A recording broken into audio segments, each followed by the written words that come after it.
You see it everywhere, from Facebook posts and YouTube videos to news stories. It seems like every theme park has been cracking down on cell phone usage on rides. Over the last few years, we've seen some big changes in the attitudes of parks towards this kind of behavior. But why have parks gone from simply telling visitors not to use their phones on rides, to now some parks ejecting guests from the park for using their phones on rides?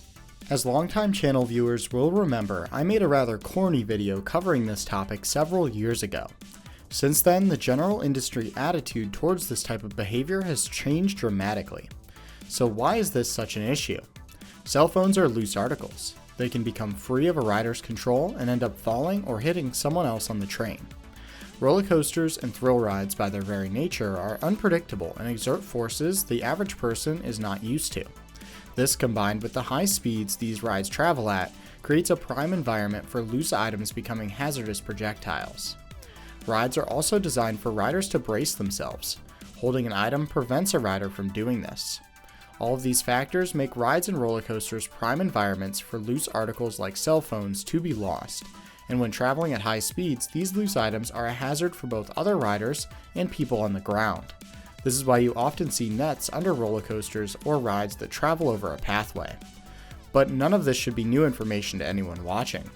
Every year, tens of news stories circulate of riders being injured by flying or falling cell phones on roller coasters. What is new is the general industry attitude towards this behavior.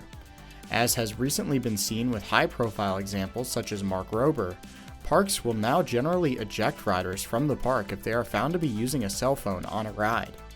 In the past, generally parks would only tell riders not to use phones on rides or confiscate phones from offending riders for the duration of the ride. This new policy can be found at parks all around the US and at parks owned by several different chains. It's all in an effort to reduce the frequency of this behavior and get riders to understand how serious it is. We've also seen several parks in recent years go to strict no loose article policies, disallowing riders from even having any loose items in their pockets. This is often enforced with metal detectors and lockers. Parks such as Universal Orlando and Cedar Point are well known for this. Both parks experienced several high-profile incidents involving loose articles flying out of riders' pockets or hands and hitting other riders. Strict no loose article policies like these are much safer, but are also very costly for a park to implement.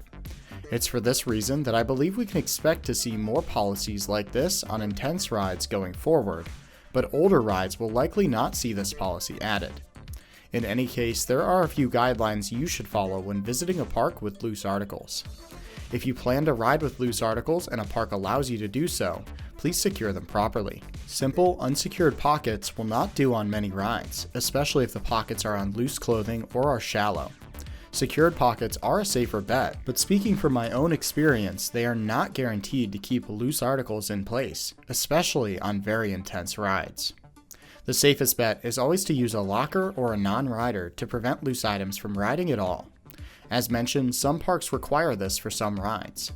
In any case, physically holding a loose article is about the worst possible option. Not only is it not permitted by most parks, but it brings the loose item into an area where if you were to lose control, it's more likely to potentially come in contact with other riders.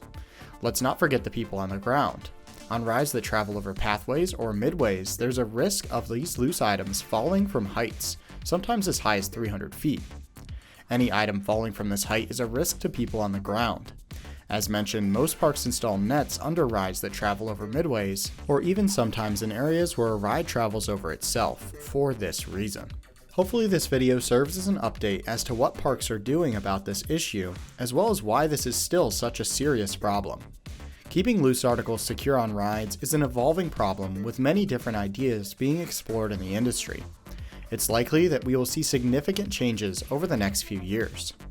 What do you think is the perfect loose article policy? Are you a fan of parks ejecting riders from the park who use their phones on rides? Let me know in the comments.